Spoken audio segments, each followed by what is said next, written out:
y la vida vuelve a despertar. Como hace millones de años en perfecto equilibrio.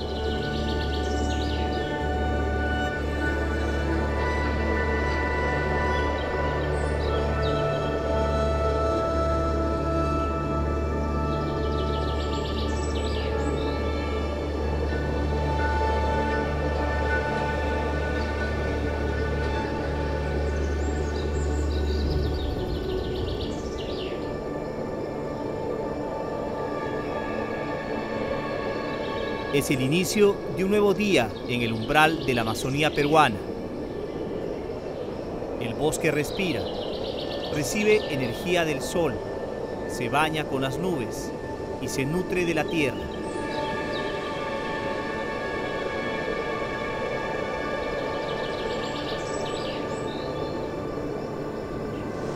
Cada organismo de su cuerpo empieza a tejer una compleja red donde todos dependen de todos. Es la armonía de la naturaleza en su máximo esplendor.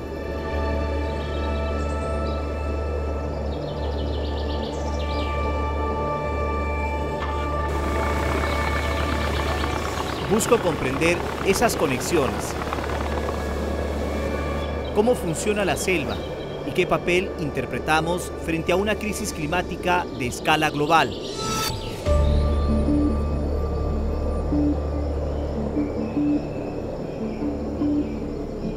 Seremos el fuego que arrasa y destruye todo a su paso, como los incendios forestales que cada vez son más frecuentes y extremos.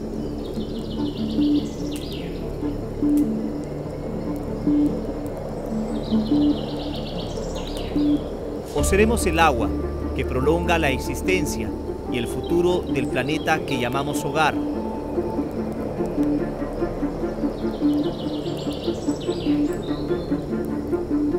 La civilización nació cuando se cortó el primer árbol y terminará cuando se corte el último.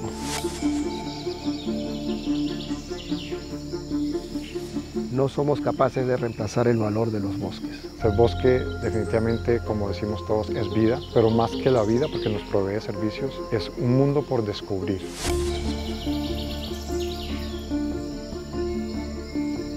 Debemos conocer los riesgos y peligros que enfrentan los bosques amazónicos. Los árboles son espíritus, los árboles son como humanos, ¿no? Los árboles cuando cortamos sienten el dolor, así como nosotros sentimos el dolor, iguales son los árboles. Los bosques es sinónimo de vida, agua, biodiversidad. Pero también hay que sentir la vida que alberga, y para eso es necesario viajar.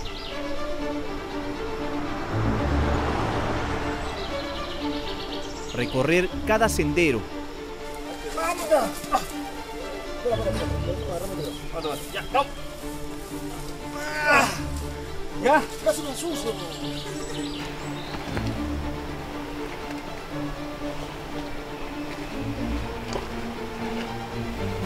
Hasta llegar a lo más inhóspito. Lo desconocido. Es necesario descubrir, apreciar y querer.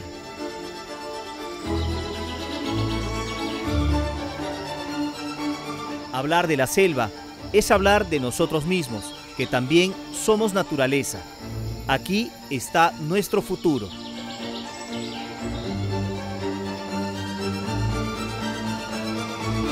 Nuestros bosques, conocer para querer.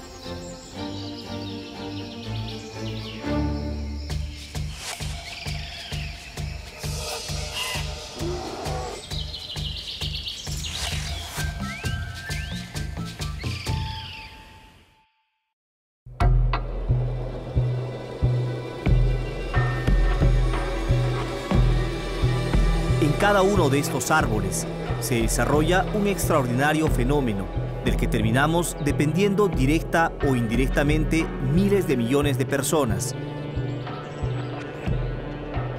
No solo producen oxígeno, sino que estos espacios son vitales para la provisión de agua.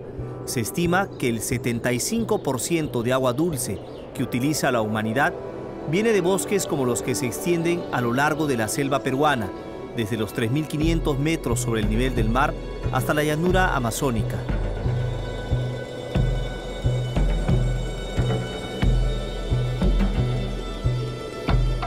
Mira, yo ahora vivo en Bogotá, Colombia, y ahí tenemos restricción de agua ya, porque ya no hay suficiente agua para abastecer a la ciudad de Bogotá. No podemos perder esta conexión.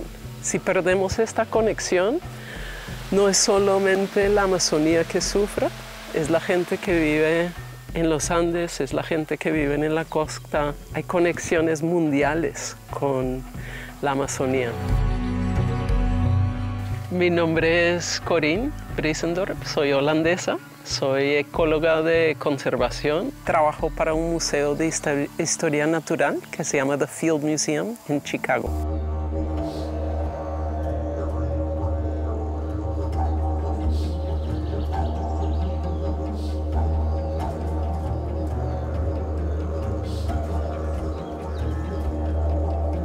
En estos vastos territorios, la naturaleza trabaja incansablemente para asegurar la continuidad del ciclo hidrológico, regular el clima y a partir de allí mantener la vida de plantas, insectos, reptiles, mamíferos y de las propias comunidades que aprovechan sus recursos. Y entonces si pensamos en una gota de agua que cae en los glaciares de Perú y va bajando por un tributario y va pasando por bosques como estos, va bajando, pasa por zonas de minería, pasa por zonas de coca, pasa por todo tipo de tierra y transpira por los árboles y vuelve en esos ríos voladores otra vez a los Andes. No podemos perder esta conexión. El delicado equilibrio que mantienen estos bosques empieza con la fotosíntesis, un complejo proceso que nutre a las plantas, pero que a la vez elimina exceso de agua a la atmósfera. Un solo árbol en la selva puede bombear hasta 2.000 litros de agua por día, es decir, un solo ejemplar podría abastecer a 2 familias durante un mes. Si los bosques desaparecieran, pues estaríamos sufriendo una total desaparición de nuestras aguas. Una quebrada que alimenta hacia el río Mayo, una de las principales cuencas que es el río Mayo. Es importante porque abastece a más de 280.000 familias en la parte que abastecen de este líquido elemento que es el agua, ¿no?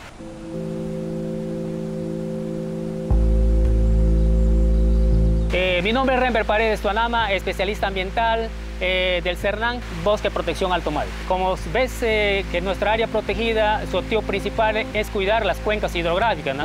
Porque estamos en un ecosistema de bosque nuboso y el bosque cumple una función muy importante en esto del ciclo del agua, ¿no? Desde la regulación hasta abastecimiento y beneficio para la población que está en la parte baja, ¿no? Es importante que la población también se empodere de cuidar el bosque para poder no tener consecuencias más adelante. El ciclo inicia en las raíces de los árboles, donde la planta absorbe agua y otros nutrientes disponibles en el suelo para formar una nueva sustancia conocida como savia bruta, que luego es trasladada a través de tubos leñosos o xilemas por el tronco y las hojas, que ya vienen captando dióxido de carbono del ambiente. La energía de la luz solar completa el proceso. Es en este punto donde se hace la magia.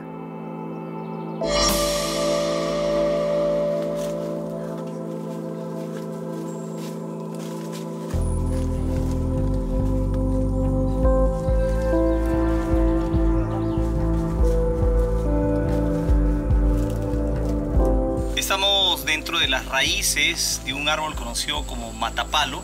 Y curiosamente aquí podemos ingresar en parte de estas aletas. Es como un túnel. Ya se pierde acá un poco la luz del sol. Y por ahí podemos avanzar. El matapalo está hasta arriba. Es enorme, tendrá unos 30 metros de alto. Y por acá se puede salir hacia el otro lado.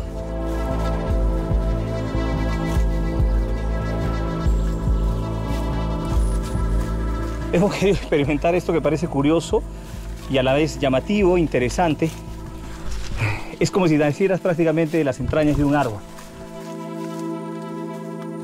El tronco de un árbol, o fuste como le dicen los profesionales, es el principal mecanismo de transporte de agua de las raíces hacia la copa.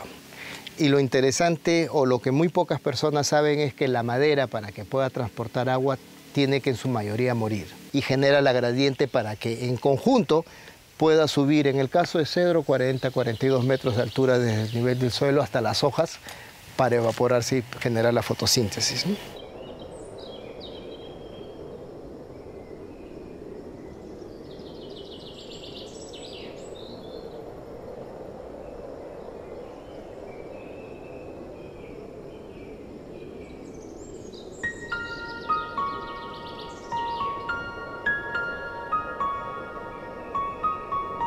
Los árboles transpiran.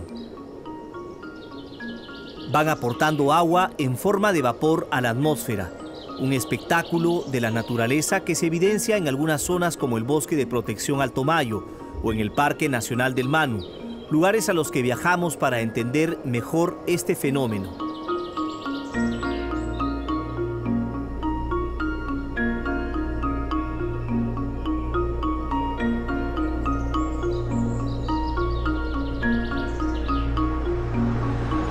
Jala, jala, jala.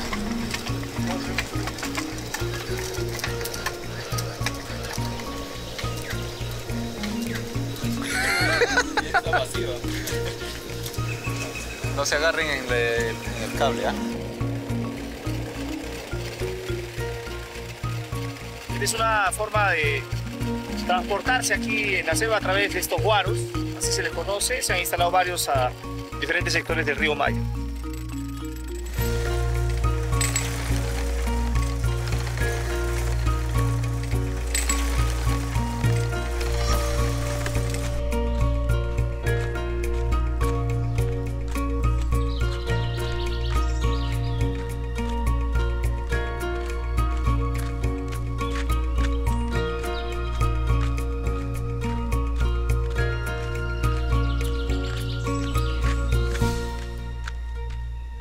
La gradiente altitudinal que tiene el Parque Nacional del Manu es muy importante, porque gracias a esa gradiente se da uno de los principales servicios ecosistémicos que tiene el área, ¿no? Que es la formación de agua, ¿no? Y eso hace que se forme grandes ejes de biodiversidad, ¿no? La ecorregión de Puna definitivamente es el sector donde se hace la absorción de todo lo que es la evapotranspiración de los bosques de acá, ¿no? Y el bosque nublado, donde está la selva alta, es donde básicamente se hace toda esta condensación. Y mi nombre es José Luis Jaracayo, yo soy especialista del Parque Nacional del Manu, en este momento con la encargatura de la jefatura. El parque tiene un 99.44% en buen estado de conservación.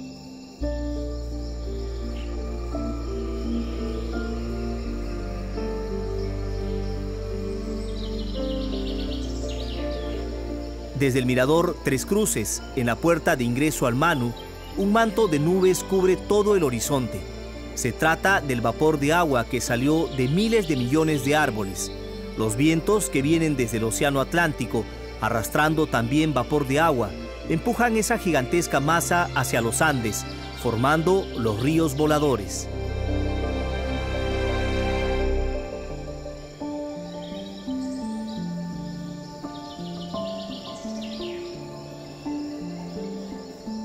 Mediante este proceso de los ríos voladores, el bosque amazónico exporta grandes cantidades de humedad hacia otras regiones del continente. Se estima que en promedio anual unos 200.000 metros cúbicos por segundo de agua serían exportados desde la cuenca amazónica hacia otras regiones como los Andes tropicales y también hacia el sur como la cuenca del Plata. Esta cantidad de agua equivale al caudal medio del río Amazonas que es exportado hacia el Océano Atlántico y constituye alrededor del 20% de las aguas dulces que se vierten hacia los océanos y el 50% de las aguas que irían al Océano Atlántico.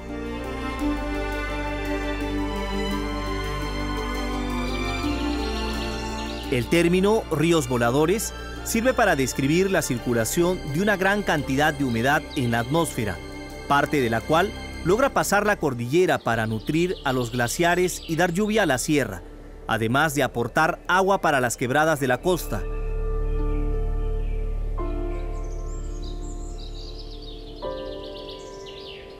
Estos ríos voladores son entonces un componente esencial del acoplamiento entre el suelo y la atmósfera en la región. De esta manera, la pérdida del bosque amazónico, ya sea por la deforestación inducida directamente por el hombre, podría disminuir considerablemente el transporte de humedad y las precipitaciones, no solamente en la Amazonía, sino también en regiones remotas, como los Andes tropicales o la Cuenca del Plata hacia el sur del continente.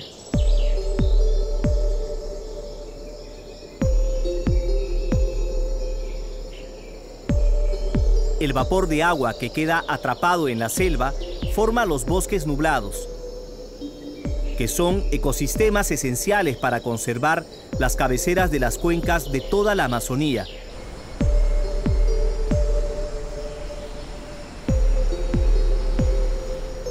Este puente colgante que se encuentra sobre la copa de los árboles es la única infraestructura construida en el Parque Nacional de El Mano. ¿Y por qué es importante? Porque desde aquí se puede ver toda la dinámica de este bosque nublado.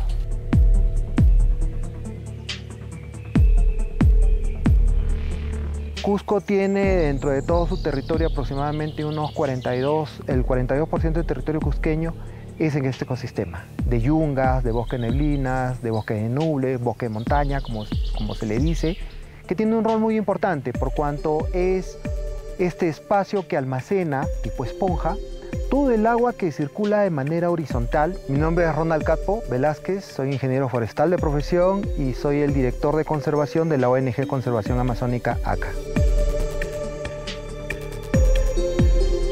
Esta era una zona ganadera, ¿no?, en el cual se evidenciaba, digamos, impactos bastante fuertes como quemas, ¿no?, para el pastizal del ganado. Y yo puedo decir claramente que en estos 18 años de conservación ya casi no existe, si se quiere decir, este impacto que antes se notaba, ¿no?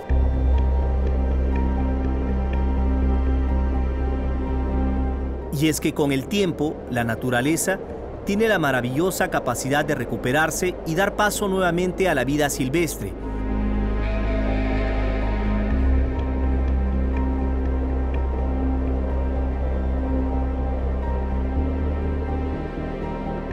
El estado de un bosque no solo se mide a partir de cómo prospera la vegetación, sino en base a la interacción que existe entre diferentes especies de animales.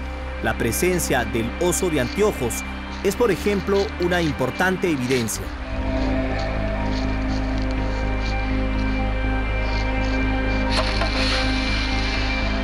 Bueno, acá tenemos una bromelia epífita.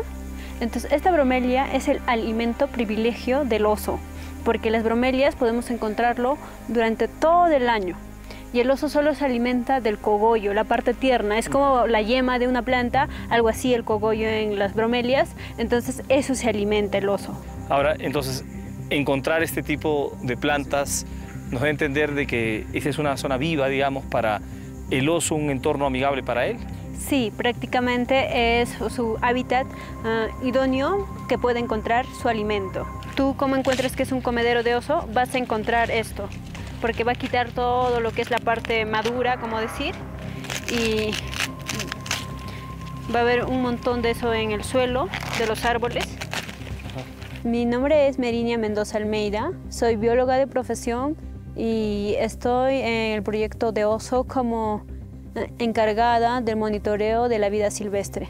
Y bueno, los avances sobre el trabajo del oso andino están siendo muy valiosos, ya que con las actividades que hemos realizado ya sabemos de qué especie se alimenta, no en su totalidad, pero en una gran parte, y con esas especies se está reforestando a las áreas degradadas por diferentes actividades, ¿no?, como incendios, agricultura, ganadería y otras actividades que pudieron afectar a nuestros bosques o nuestras punas.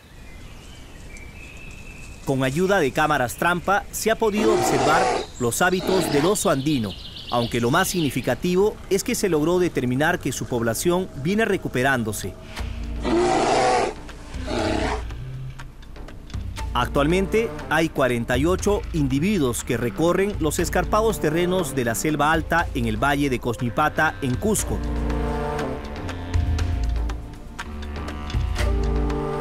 En la zona de amortiguamiento del Parque Nacional del Manu. ¿Por qué estudiamos al oso andino? El oso andino es una especie paraguas, una especie bandera. Quiere decir que conservando al oso podemos conservar grandes territorios de área y con ello a la fauna asociada.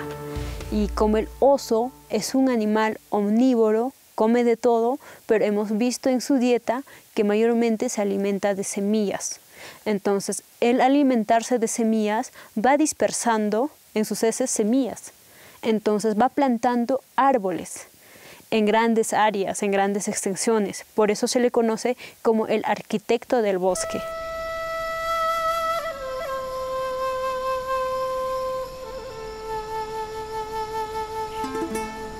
Un bosque saludable se convierte en el refugio de la biodiversidad y también en la incansable máquina que asegura el ciclo hidrológico del agua.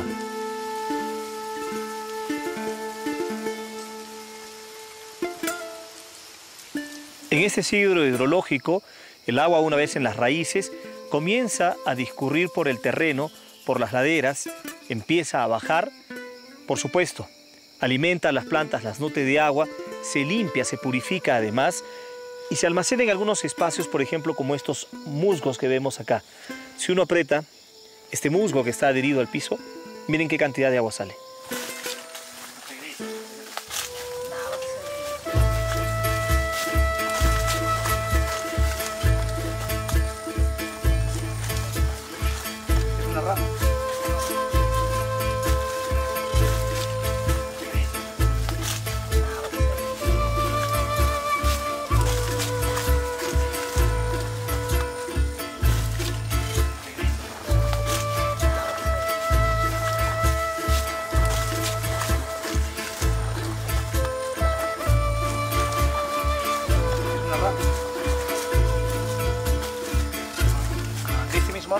Más allá de ser un atractivo turístico, esta catarata del Depredador es un ejemplo de cómo va viajando el agua a través, por ejemplo, de estas quebradas para unirse a ríos mucho más grandes y formar este ciclo hidrológico que es sumamente importante para mantener la Amazonía.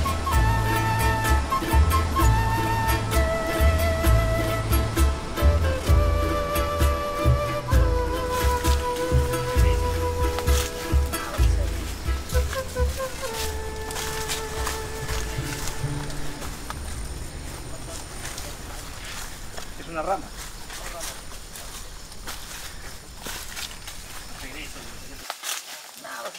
La suma de todos estos afluentes, luego de varios kilómetros y ya en la selva baja, terminan formando el Amazonas, el río más caudaloso del mundo.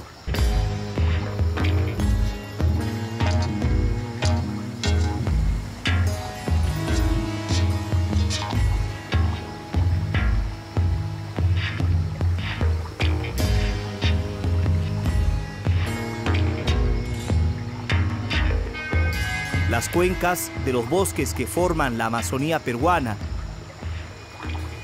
son consideradas como una de las regiones más biodiversas del planeta. A la fecha, el Perú es considerado el país con mayor diversidad de aves en el mundo. Concentra 1.879 especies, es decir, el 20% de todo lo que existe se encuentra en estos espacios.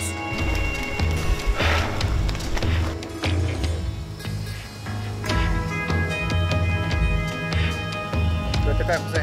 Sí, cerro. Quisiera eso.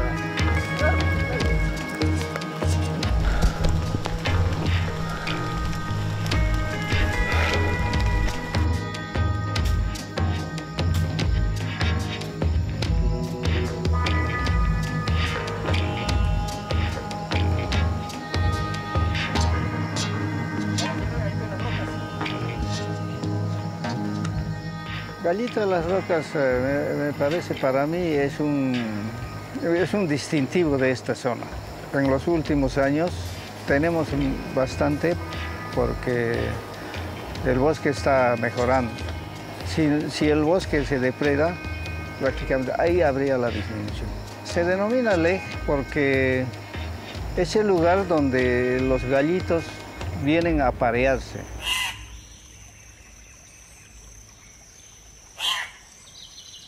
Yo soy Florencio Amán Quiquispe, radico en Tunquihuasi, Apanzachayo, me dedico a la conservación.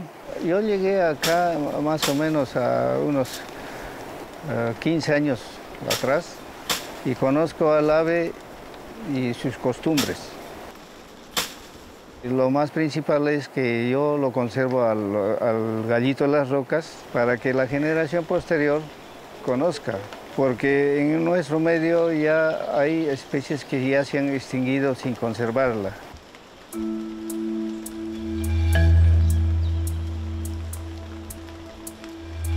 Como en el Manu, el bosque de protección Alto Mayo, por su alta concentración de humedad, es también el hogar del gallito de las rocas, aunque de una especie diferente, caracterizada por su plumaje anaranjado.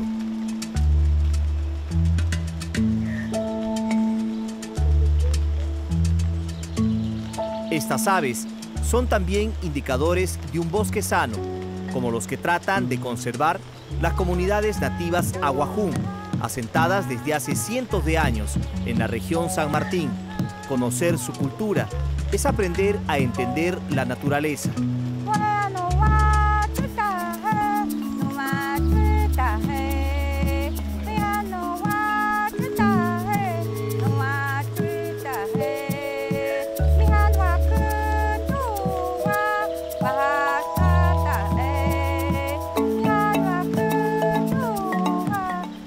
Como parte de nuestra costumbre, por favor les pido a ustedes que pónganse 2 filas, lo cual vamos a pintar en su carita. Y así nosotros, ¿por qué hacemos eso? Porque si nosotros pintamos en su carita es porque ustedes también ya son parte de nuestra familia. Ahora sí soy un hermano de ustedes. Un hermano. ¿Cómo se dice hermano? Ima. ¿Ima? Hermano. Ima. Sí, ese es el cheque. Esta de acá es la yusahia. En cambio, esta de acá son las mostacillas. Eso mayormente lo encontramos en el río o si no en el bosque. Mi nombre es Ruth Tabita Sayusujaka, soy de la comunidad nativa Champuyaco, soy mujer Aguajún.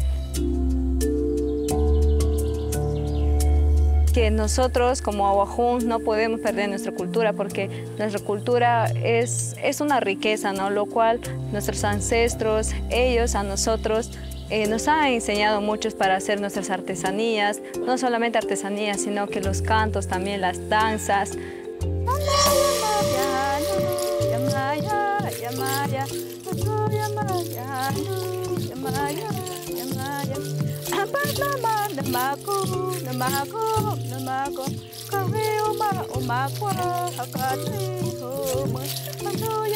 Porque el bosque para nosotros es nuestro hogar. El bosque es donde a nosotros nos da vida, una vida pura, lo cual también nos trae nuestros alimentos también.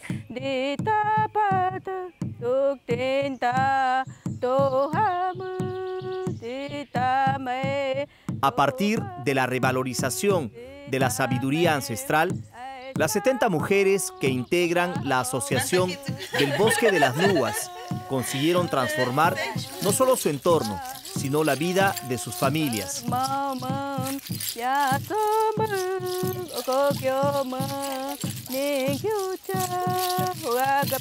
El canto es un mito donde nosotros creemos una palabra que se llama anen, ¿no? Algunos lo llaman en castellano ícaro.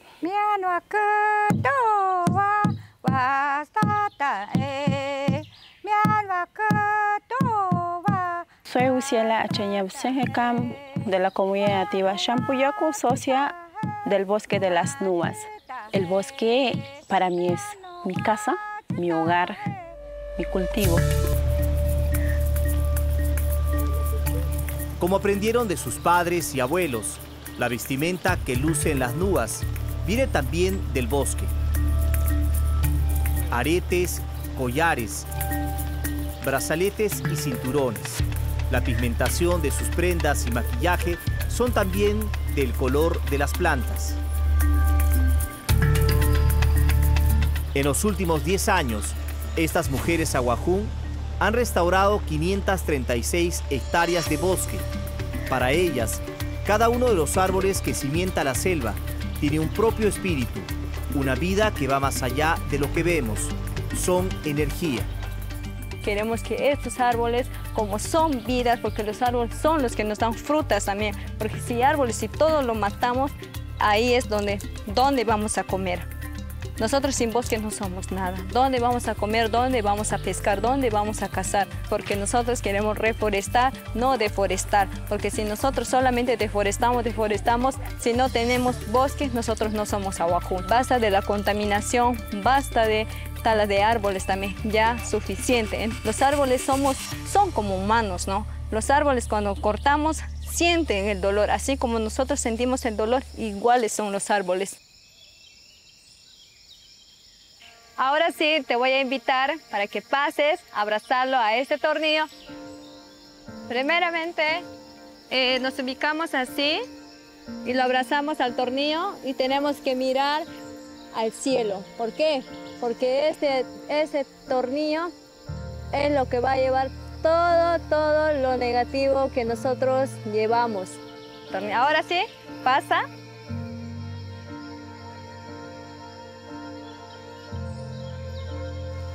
Ajá. Tienes que mirar al cielo.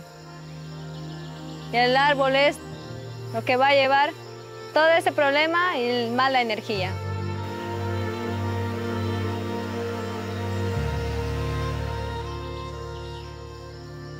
Para tener un verdadero contacto con la naturaleza hay que sensibilizarse y abrir nuestro corazón para también tratar de tener esos sentimientos, esas expresiones, esa mística que llevan estos árboles que tienen algunos decenas o incluso cientos de años. Horacio, es tu turno.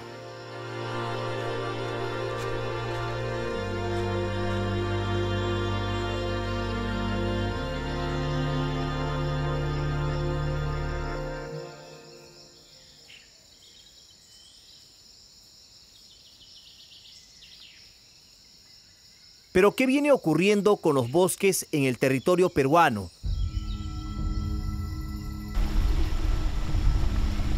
¿Cuál es el estado de conservación? Las cifras son preocupantes. Datos del Sistema Nacional de Información Forestal y de Fauna Silvestre indican que en la Amazonía, hasta el 2000, se perdió 5.595.000 hectáreas de bosque.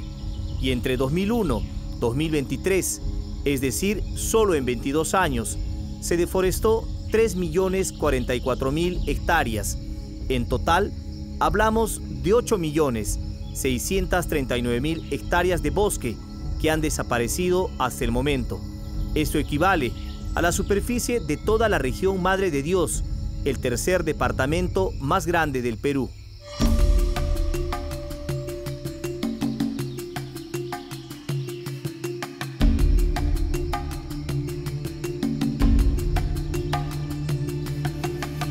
La minería ilegal es una de las actividades que más devasta la selva.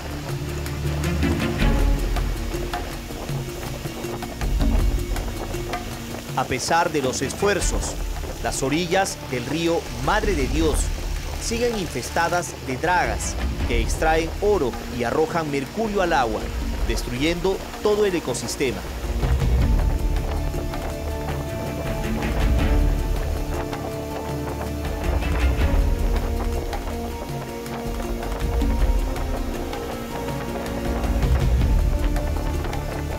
Otro de los espacios que ha perdido más cobertura boscosa es la región San Martín, en la selva central. Los árboles fueron reemplazados por monocultivos.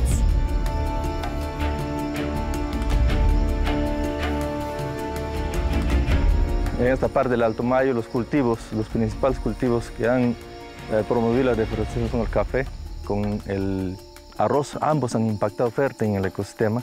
El café en bosques altos y el arroz en bosques de pantano, ¿no? Que también son muy importantes para conservar la biodiversidad. Mi nombre es Eduard Isla Ramírez, coordinador de producción sostenible de conservación internacional. Trabajo en la oficina del Alto Mayo. La ocupación agrícola que vemos acá, en esta zona, es mayoritariamente por gente que ha venido migrante, sobre todo de la Sierra Norte de Perú, entonces que ha venido también con otra cultura agrícola. Entonces hay un proceso de deforestación, y en un proceso de deforestación que se hace, ese carbono que está capturado en el bosque se emite hacia la atmósfera y eso genera todo el proceso de calentamiento. A la tala indiscriminada se suman los incendios forestales generados por malas prácticas agrícolas. ¿A partir de qué mes se producen o hay mayor incidencia de incendios forestales? A partir de julio hasta diciembre puede ser, porque los pastos están más secos y la gente y los pobladores comienzan ya a hacer una actividad agrícola de quema y roce y se les escapa el fuego, ¿no? Como ustedes saben, los incendios forestales son pues el fuego descontrolado, ¿no? Que aparecen en los bosques naturales. Mi nombre es Emilio Aparicio Meza. Soy guardaparque del Parque Nacional del Mano. La presencia de los incendios es acá por antrópico, casi es poco natural, ¿no? En 2023, dentro del territorio peruano, se registraron 591 incidentes provocados por intervención humana.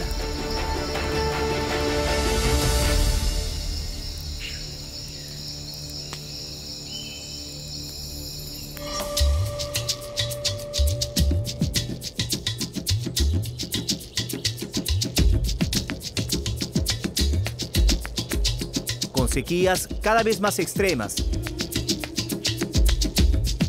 las condiciones para la propagación del fuego se intensifican, incluso a zonas donde antes se creía imposible. Los bosques nublados ahora también están en peligro frente al ineludible avance del calentamiento global.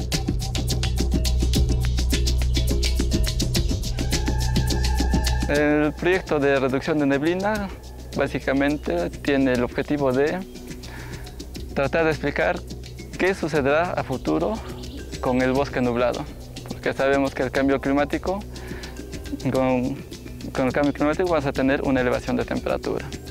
Consecuencia de la elevación de temperatura, esta neblina que vemos por aquí atrás va a subir. Entonces ahorita el bosque nublado, que es ahorita, va a ser un poco más seco. Eso es básicamente. ¿Qué va a pasar con el bosque nublado cuando ya no haya esta neblina?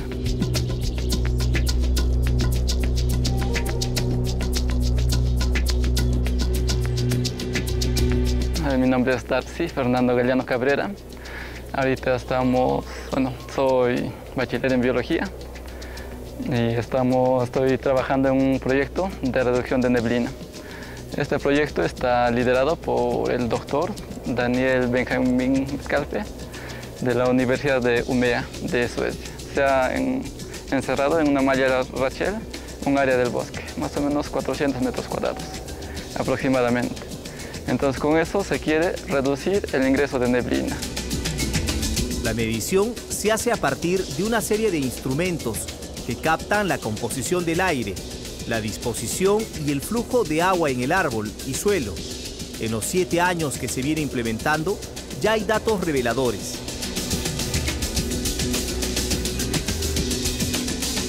En el ciclo lógico sí hemos tenido ya, como resultados un poquito más tangibles. De un 100% de precipitación que llega al dosel, en nuestra parcela control llega un 95%. Que es bastante alto, ¿no? Hay poca pérdida por intercepción del dosel.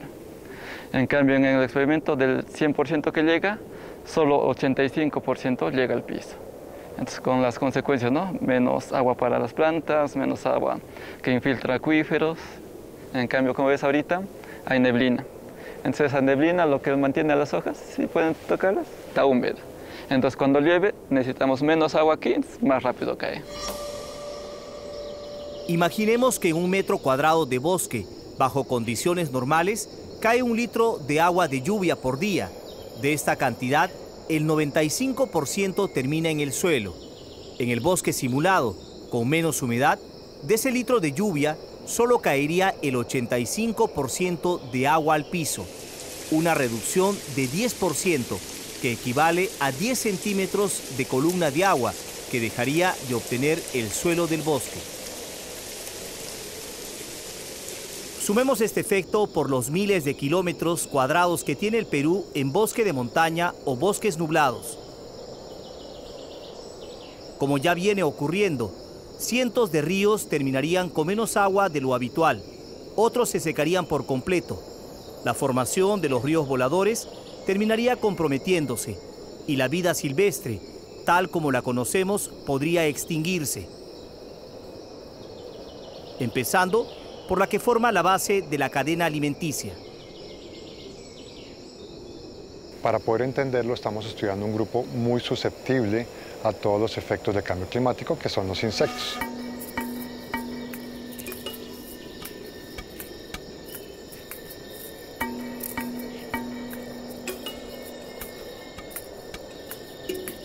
Los insectos nos hablan de historias complejas, de función de un ecosistema, de los servicios que se proveen, y al entenderlos a ellos, también entendemos la diversidad que los rodea. Y saber si ellos van a responder positiva o negativamente al cambio climático es algo que luego nos va a permitir explicar qué va a pasar con los demás grupos. Si tú lo miras de una perspectiva alimenticia, prácticamente todos los organismos que existen se alimentan de insectos. Si se acaba la comida, pues los demás grupos de organismos se van a ver afectados.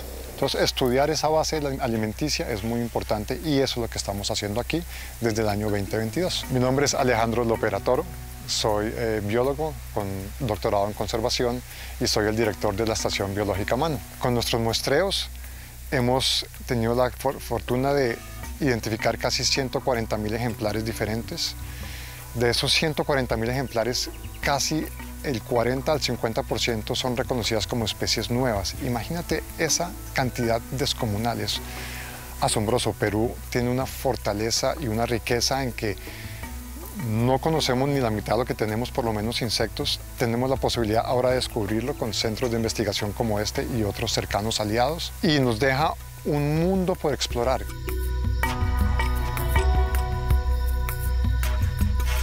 Tres de cada 5 insectos capturados a lo largo del corredor biológico del Valle de Cosllipata y el Parque Nacional del Manu eran desconocidos para la ciencia. Se estima que los bosques de la Amazonía peruana albergarían al menos 300.000 especies de insectos.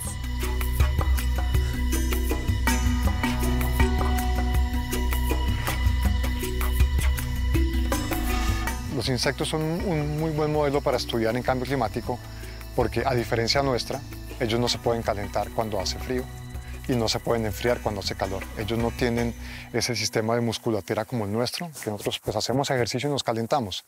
La mayoría de insectos tienen que salir, pararse al sol, calentarse y empezar su actividad. Con las temperaturas que están subiendo, todos lo sentimos, estamos una cantidad de grados por encima del promedio, pues los insectos salen a hacer sus actividades normales, salen a comer, a reproducirse.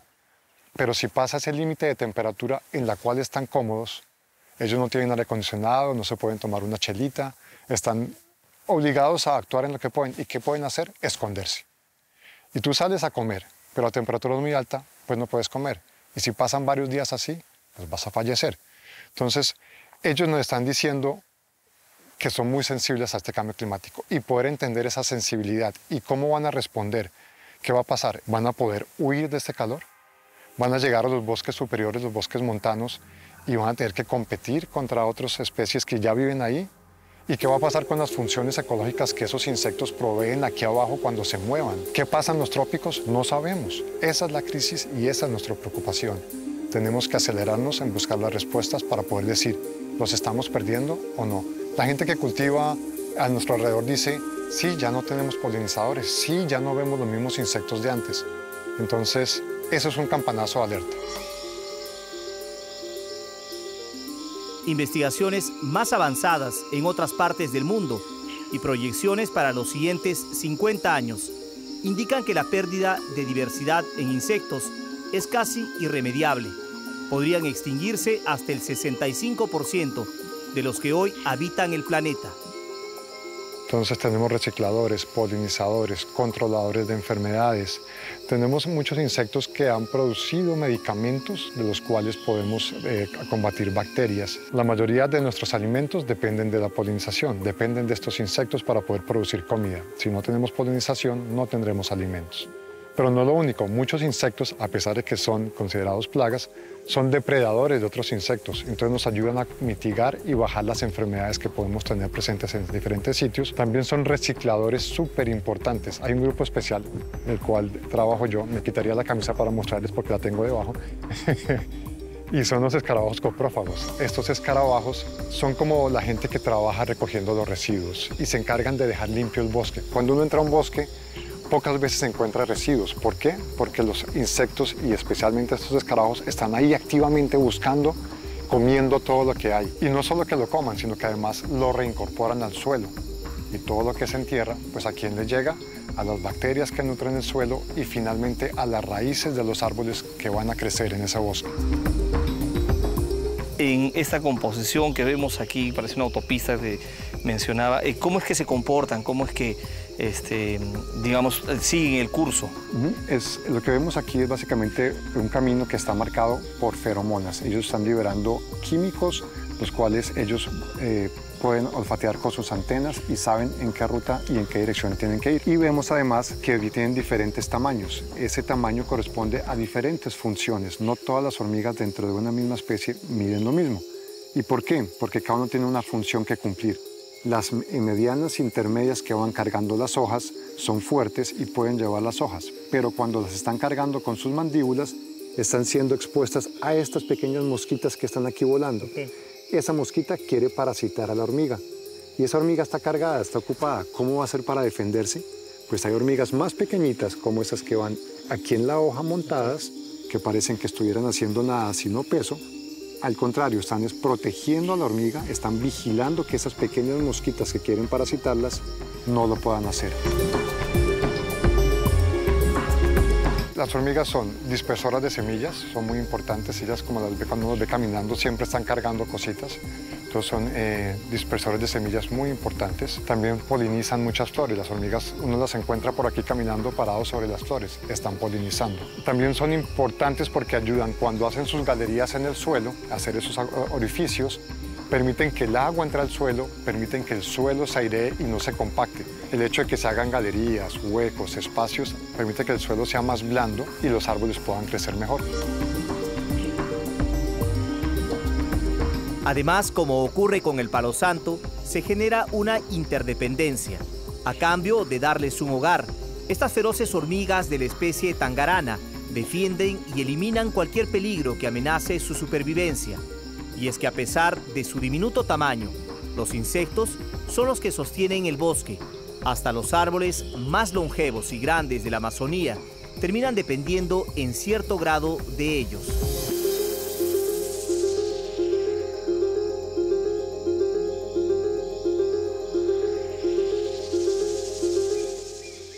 Entonces vamos a ir poco a poco, ¿no?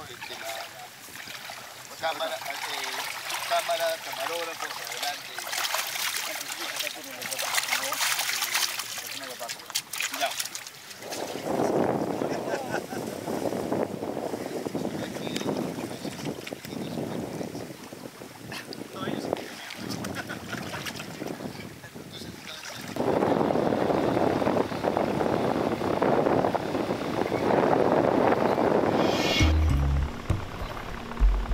Surcamos el río Mano,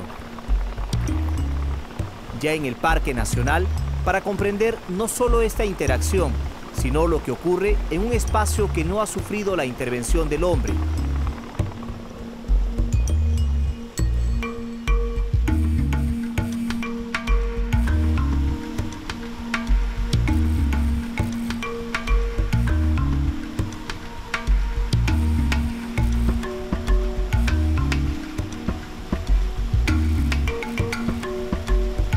Luego de pasar el puesto de control limonal y Paquitza,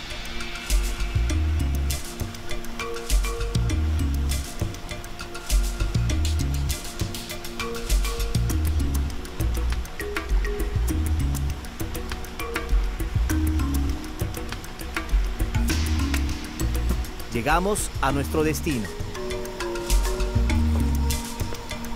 Gracias.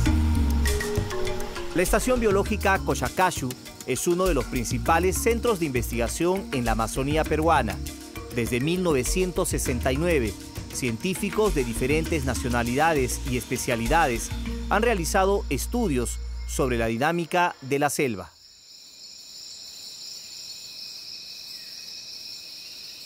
Esta es la cocha que tiene esa forma como de la nuez del cayú o del marañón. Esto antes era una curva del río Manu. La estimación mía de la edad de esta cocha es aproximadamente 200 años. O sea, hace 200 años los árboles que vemos en este lado estarían como temblando porque el río venía y los tumbaba. Felizmente se formó la cocha y ellos han podido desde hace 200 años seguir creciendo en la orilla. Pero este terreno que está aquí, este terreno ya había sido playa mucho tiempo atrás.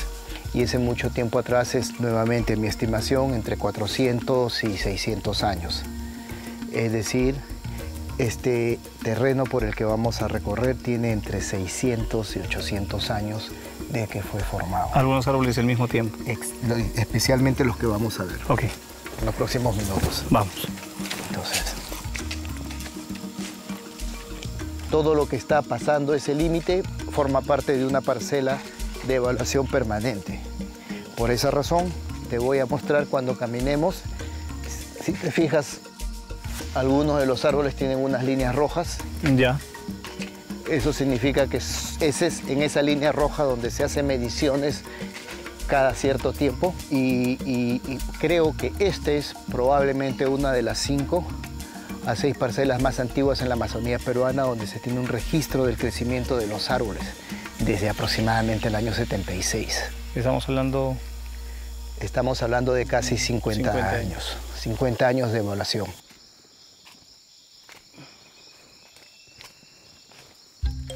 Un bosque maduro se caracteriza por la composición del suelo. Está formado por materia orgánica en descomposición, cuerpos de animales, insectos, ramas y hojas de árboles que almacenan humedad y nutren a lombrices, microorganismos, hongos y las propias plantas.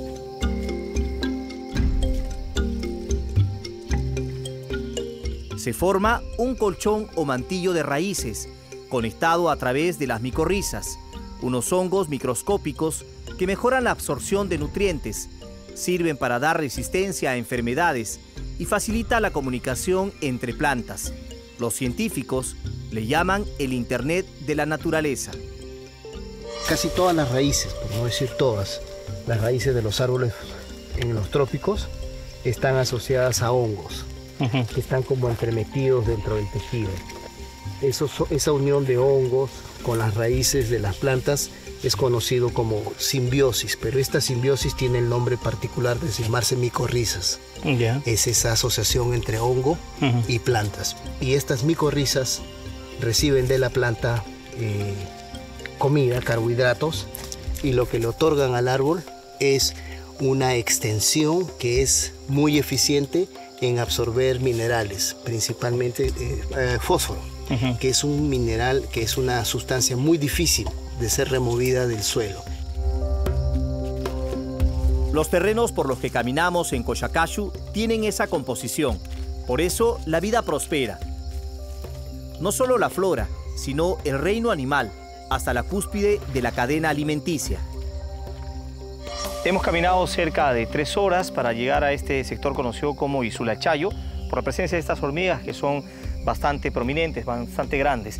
Y nos hemos topado además con la huella de un jaguar que es el rey del bosque, aquí en el Parque Nacional del Manu. Miren ustedes esta que ha dejado, que está bien fresca. Se pueden ver las yemas de estas garras que tiene y también aquí. Y este es un trabajo, por ejemplo, de registro que hace el Servicio Nacional de Áreas Protegidas, ¿no?, dentro de su jurisdicción. ¿Por qué hacen el registro, Mateo, de huellas que identifican en sus recorridos?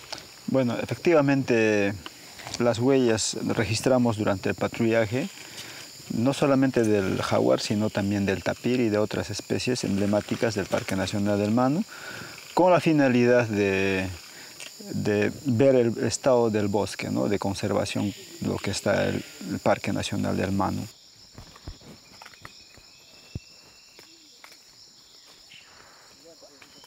Sí, estamos aquí y vamos a recorrer esta trocha y llegar hasta este punto. Acá.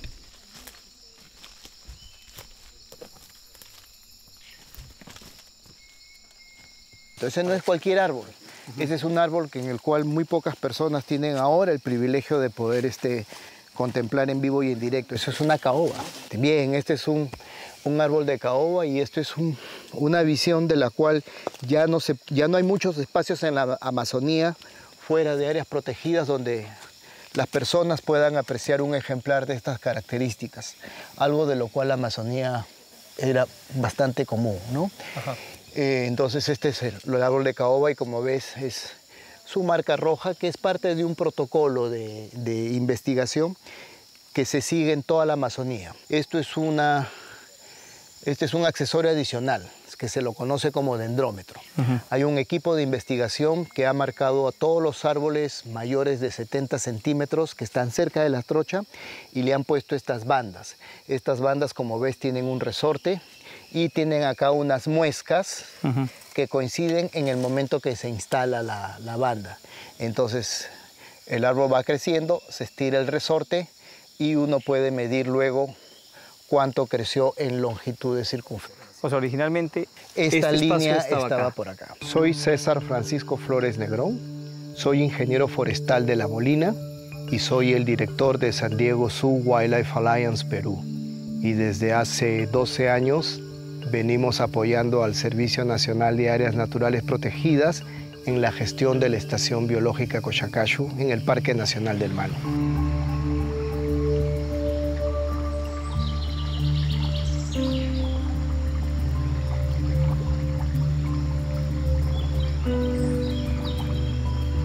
Desde el punto de vista estructural hay árboles muy altos que ayudan a establecer la sombra sobre la cual impregnan una característica al bosque que está abajo y tiene que adaptarse a esa sombra.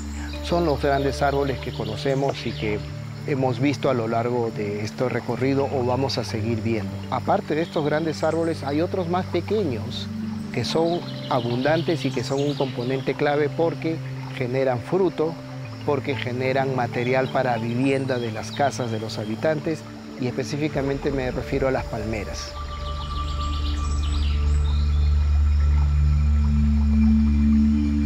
Aunque no se conoce con precisión la edad que tiene esta lupuna, se estima que supera el centenar de años. Y es que eso se determina por su dimensión, que alcanza más de los 60 metros de altura y en perímetro consigue tranquilamente 50 metros. Este árbol es muy apreciado por las comunidades nativas, especialmente por la Machiguenga. Nos relataban que aquí, en las raíces que se extienden y le dan soporte, enterraban a sus muertos. Es más, todavía se cree que este árbol te puede proteger, te puede dar abrigo frente a algún peligro. Pero, ¿qué ocurre si se tala estos especímenes u otros árboles centenarios como el chihuahuaco, el cedro o el tornillo, que son los pilares de la propia Amazonía? El delicado ecosistema que por miles de años mantienen estos bosques primarios se quiebra. La degradación es un daño permanente de los bosques que es bastante sutil, en el cual lo que hacemos es porque removemos algunas especies, no lo dejamos completamente pelados, pero removemos algunas especies que son claves para los procesos que el bosque tiene. Y eso hace un bosque que no lo vamos a ver ahora, pero en una generación, un bosque empobrecido. Eso es degradación. O un bosque que ha sido removido 3 o 4 especies claves, que pueden ser palmeras, y por lo tanto el sistema de ciclaje de nutrientes no es completo. Y el ecosistema empieza a exportar muchos nutrientes por la falta de esas 2 o 3 especies claves, cuando antes, cuando era más completo, los nutrientes se quedaban y eran recirculados rápidamente dentro del ecosistema. La degradación es algo mucho más sutil que toma tiempo en observarla. La hemos estudiado poco y lamentamos que los efectos los vamos a ver en el futuro cuando ya sea tarde.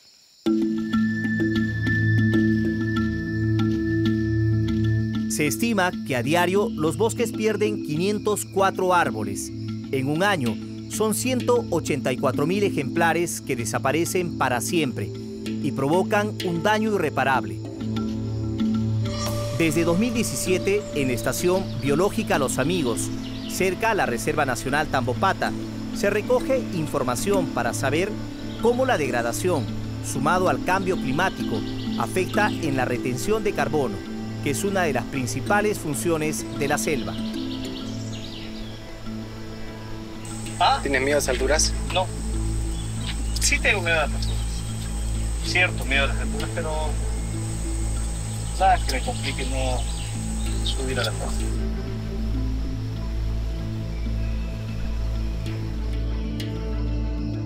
Tengo que usar algo más. Ahí, ahora y las piernas un poquito. Y no te idea. Vamos, hay que subir. Necesitamos llegar a 60 metros de altura para desde ahí ver este trabajo de investigación que se viene haciendo desde hace ya algunos años. Es sumamente importante para entender el comportamiento de los bosques.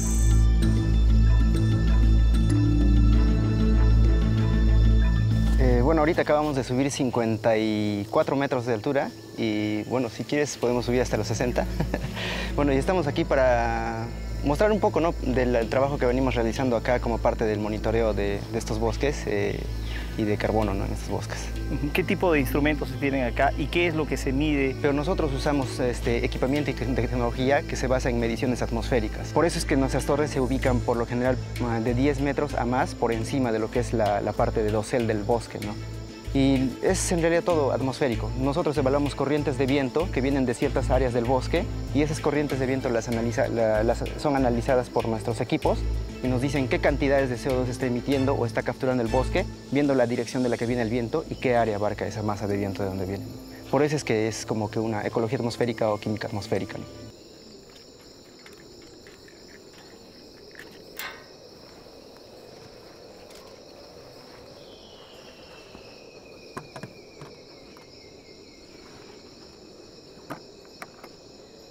Hola, ¿qué tal? Mi nombre es Rudy y soy miembro del equipo de investigación del Instituto de la Naturaleza, Tierra y Energía de la Pontificia Universidad Católica del Perú, y en esta oportunidad estoy acá en la torre de flujos de la Estación Biológica Los Amigos. ¿Por qué estudiamos esto del balance de carbono y el balance hídrico? Porque por lo general tenemos un ciclo entre lo que es el bosque y la atmósfera que se encuentra en constante equilibrio, ¿no? Pero ¿qué pasa? Con el cambio del clima, las sequías o los fenómenos anómalos como por ejemplo el friaje, lo que tenemos es una perturbación de este ciclo. Entonces lo que queremos ver nosotros con esto es qué tanto afectan las sequías a los diferentes bosques en los cuales tenemos estas torres, ¿no? Tanto a nivel hídrico como a nivel de carbono, ¿no? En condiciones normales, un árbol almacena en sus raíces, tronco, hojas y otros tejidos un promedio de 25 kilogramos de dióxido de carbono. En 100 años de vida, capturan alrededor de 20 toneladas de CO2. La respiración del bosque, sin embargo, está variando, sobre todo en los que han sufrido alguna alteración. O sea, anualmente debería haber un equilibrio, ¿no? En algunos casos tenemos una ganancia de carbono. Pero ¿qué es lo que está pasando con el cambio climático? Como el cambio climático distorsiona las condiciones en las que normalmente se desarrolla la fotosíntesis, lo que pasa es que disminuye la capacidad de sumidera de lo que tienen los bosques, ¿no?, de carbono. Y eso produce que se libere más carbono. Exacto, en otros que momentos. se libere más carbono. ¿Cuál es el porcentaje en esa liberación que tú dices? Un valor aproximado de 1.1, que era un valor positivo, con lo cual nos indicaba que estaba habiendo ya también emisión, ¿no?, desde la parte baja, o sea, de los bosques, hacia la parte atmosférica de carbono. Sin 8.065.000 hectáreas de bosques, en el Perú se ha dejado de capturar 1.306 millones de toneladas de dióxido de carbono, la misma cantidad de CO2 que generan 284 millones de automóviles. Esto es como juntar 95 veces todos los autos que hay en la ciudad de Lima. Nuestros estudios han revelado que para el 2050 podría haber una disminución de entre 10 al 30% de precipitación en los Andes tropicales, principalmente en los Andes de Bolivia y Perú. Diferentes estudios científicos han mostrado el riesgo real de que la cuenca amazónica pueda alcanzar un punto de no retorno, un tipping point. Es decir, estas situaciones cada vez más secas y más cálidas pueden llevar al bosque tropical a un colapso. De hecho, el año 2023 ha sido hasta el momento el año más seco y a la vez el más cálido observado en la cuenca del río Amazonas. Los científicos consideran que si seguimos a este ritmo de deforestación para 2050, podríamos haber perdido el 40% de la cobertura boscosa de la selva. ¿Qué acciones se deben tomar para frenar este proceso? ¿Es acaso rescatar prácticas sostenibles y amigables con el medio ambiente? En el bosque de protección Alto Mayo ya hay algunos resultados favorables. Se ha recuperado la conectividad de los bosques, la fertilidad de los suelos está volviendo con la diversificación de sembríos. El buen vivir es el objetivo supremo, por así decirlo, que buscamos con las actividades que trabajamos conjuntamente con la FERIAM, que es la Federación Regional Indígena Aguajún del Alto Mayo. Abarca un territorio aproximadamente de unas 250.000 hectáreas que pertenecen a 16 comunidades. Entonces, pero no podemos hablar de conservación si no le damos un enfoque también económico, pero de manera sostenible. En Madre de Dios, el cacao y la castaña ofrecen también una alternativa para la conservación.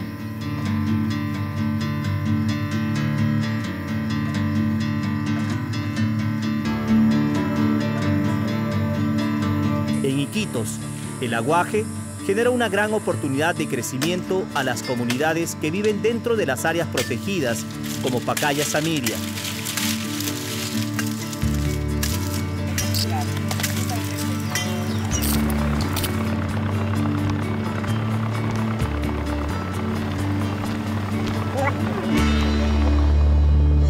Y en Cusco, el rescate de la medicina ancestral guarda grandes posibilidades.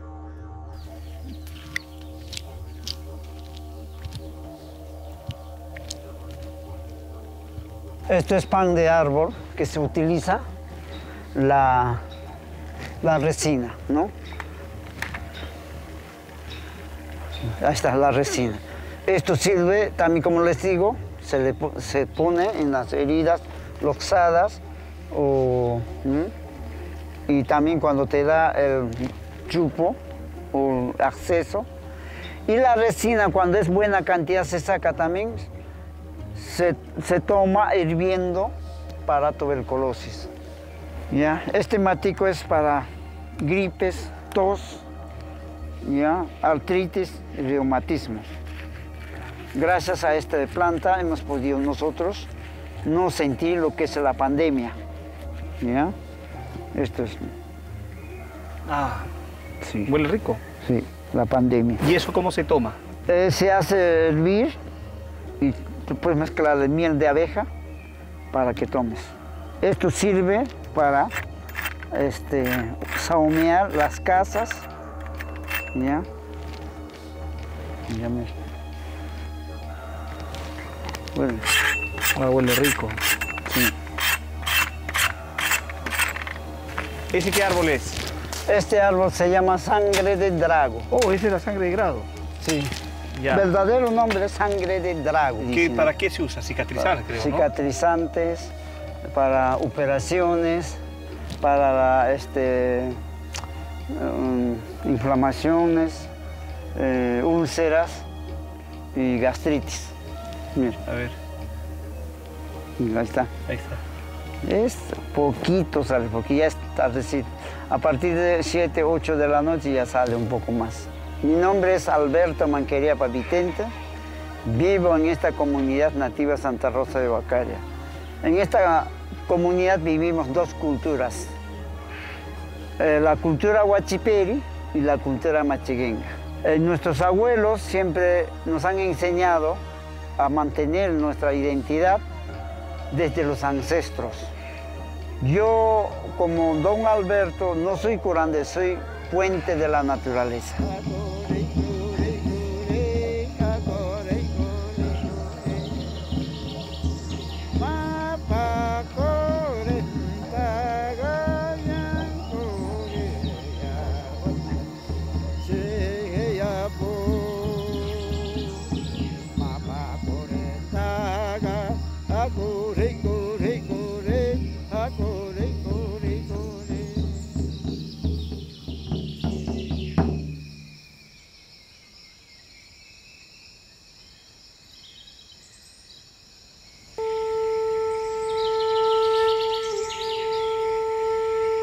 Conectar con la naturaleza es lo que aprendí en estos 40 días de largos viajes y experiencias inolvidables. Seguro. Ya se cae de Huawei.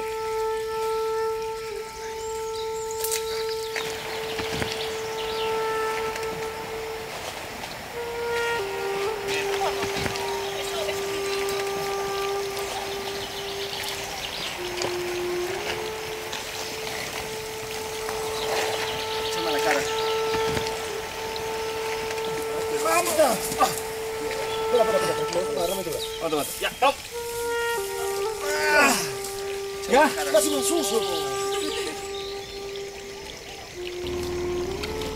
Ver al jaguar en su hábitat fue el mejor regalo que me dio el bosque.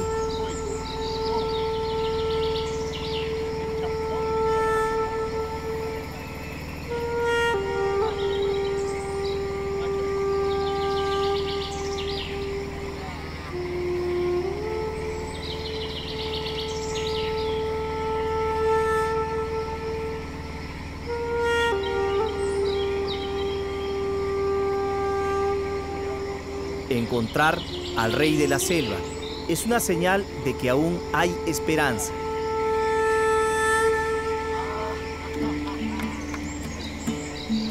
Tima Charuta, Parana Mainani. No ensucies el río, cuídalo. Resulta ineludible reconocer que también somos parte de la naturaleza. Tima Saquita y Virano, Ratima. No cortes árboles, siembra. Y tenemos la responsabilidad de cuidarla. Ratima y Viracana, ella si quitara H2 curata. Siembra árboles para respirar y tomar agua. De la naturaleza venimos, de ella dependemos y al final de todo, a ella retornaremos.